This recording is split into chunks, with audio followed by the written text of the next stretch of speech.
Bonsoir et bienvenue dans votre édition locale iroise. C'est une crise mondiale mais qui a des répercussions très locales. Depuis la fin de l'été, la pâte à papier se fait rare et si l'on ajoute à cela une consommation accrue de carton pour remplacer le plastique, eh bien, on obtient une quasi-pénurie de papier, ce qui complique le quotidien de toute une filière. Alors ici, c'est le stock papier. On mange environ 3000 tonnes de papier par an. C'est notre réserve d'or blanc. Ça, 3000 tonnes par an, ça fait 15-20 tonnes par jour.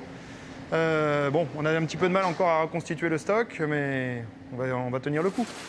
Comme tous les imprimeurs, l'entreprise finistérienne Cloître se retrouve bien malgré elle au cœur d'une crise mondiale, la pénurie de papier, avec des conséquences directes sur les commandes. La pénurie de papier fait que sur ces jobs-là, par exemple, j'ai 2 livres à réaliser et il me manque une partie de l'intérieur de ce livre-là et la totalité pour ce livre-là. Ce qui fait que je vais perdre en productivité parce qu'il faudra caler 2 fois ma machine.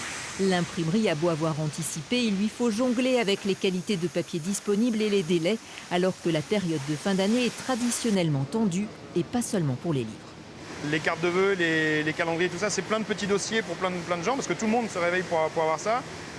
Et c'est surtout en plus sur des qualités de papier qu'on essaie, qui sont un peu plus... ils sont différents du standard habituel. Et c'est surtout sur ces papiers-là, en plus, sur lesquels on a potentiellement des problèmes d'appro.